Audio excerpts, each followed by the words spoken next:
Steve, first, let me give you a little shout out for the Cut to It podcast that I was able to listen to. I think I'm going to be a subscriber now. I'm thinking about it. Thank you. Right? One of the things that you talked about there was transitioning from playing on Saturdays to playing on Sundays. Tell us about that. Playing on Saturdays, obviously, my family call Charlotte home, North Carolina, but I went to school in Utah and grew up in Los Angeles. So being able to live on the West Coast and then obviously not really going further than Las Vegas or Colorado or Wyoming until college and then coming to NFL, it was a lot, and it was I was not prepared to travel across the country. So.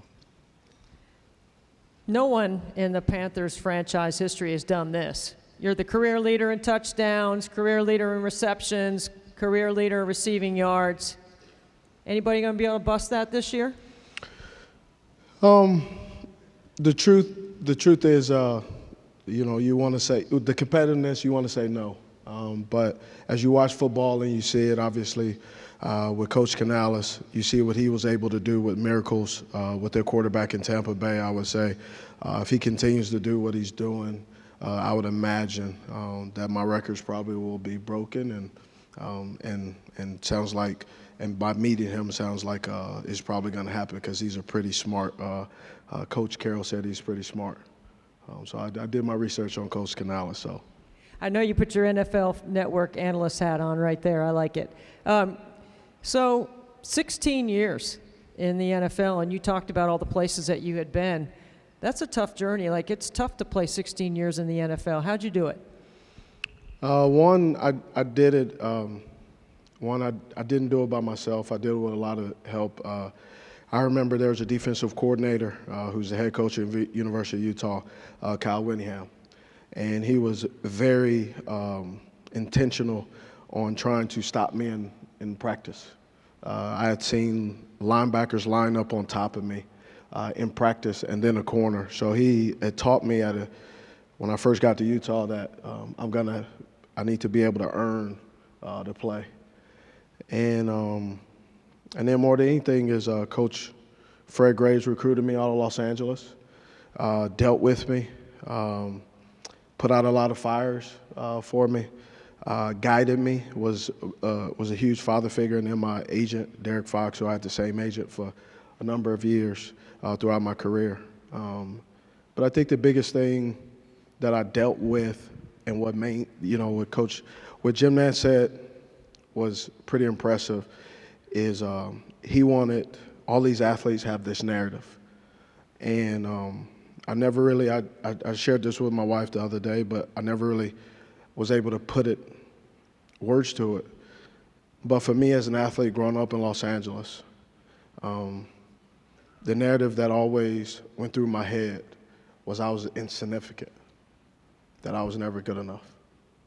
And as a football player, I always struggled because the articles were not written off the 10 catches that I made. The article was always written on the 1 or 2 passes that I dropped. And so I had to fight and really do counseling and figure out how do I train my mind to be okay with where I am today. And so it's taken me a long time, and I think COVID was a great opportunity, a pause for all of us to be able to forcefully deal with the things that we have brushed aside. All the years of watching you play for the Panthers, there's competitive toughness and there's mental toughness. Some people think it can be different. Some people think it's the same. How about you? Where'd that come from? Because you just went right there. For me, it was a torture. Because you grow up, I didn't play to make millions. I played to get off 126 in Avalon because I had no other options. So for me and some of the people that you see playing, I had a basket and only had one egg in it. So that's all I had. Coach Witt, University of Utah, and some stranger gave money to that university and said, you believe someone deserves this, and that knucklehead was me. And because of that, I met my wife, who she thought I was handsome, but she didn't know the things that I struggled with. And so for me, really throughout my career, I struggle, which my family struggled, but more than anything, is they helped me get through it, challenged me, and stuck with me.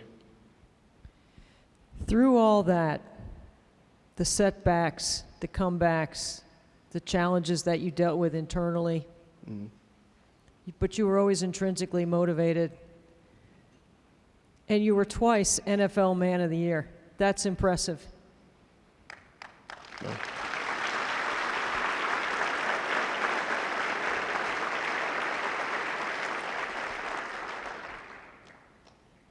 You have just shared with us some real personal adversity.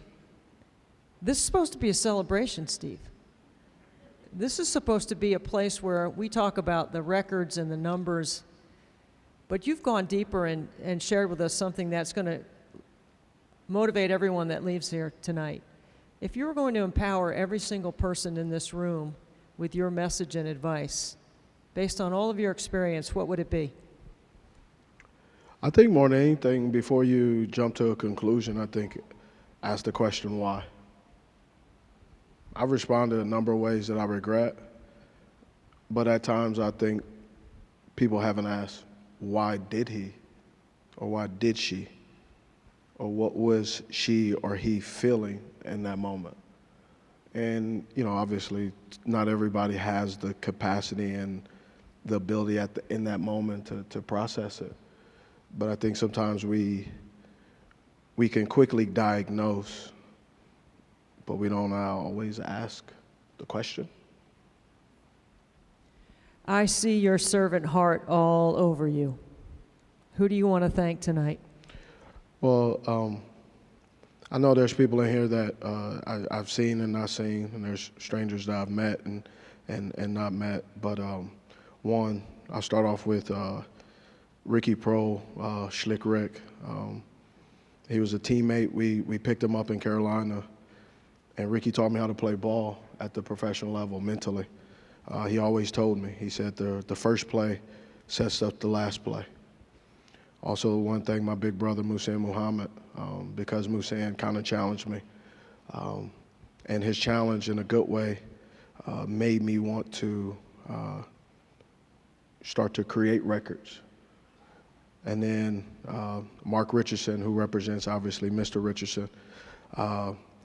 Mark gave me 89, and we all know the story behind that, and I hated it. And we had lunch, and he convinced me to change it. And so I'm always thankful for him. Coach Witt, University of Utah, that came here, Manny Hendricks, and then Michelle Hunt and Beta Clark for my foundation that they do endless work. My agent, Derek Fox. DC, just a lot of people. I know I'm probably gonna miss some people. And then obviously, I'm real big into birthright. So my firstborn, Peyton, Donovan Stevan Smith, my firstborn. My only little girl, Bailey. My son, Boston. And then S2, little Deuce, who's 9. And then obviously, the person who wore the pants of my family for probably 2 decades. The woman who was wearing wore the pants but should have wore the skirt because I didn't step up as much as I should, is my wonderful wife. We've been married for 20 plus years, and she's done a remarkable job. And now it's my turn to wear the pants. She was the hunter And at times I should have been, and so now she can actually really be the gatherer and I could be the true hunter. And so obviously just thank my wife for who she is. And I'm glad, honestly, I'm glad to be on this side of dirt, because unfortunately some people didn't wake up yesterday. And then obviously, most importantly, thank the person where when I wasn't faithful to him, he was still faithful to me, which is God.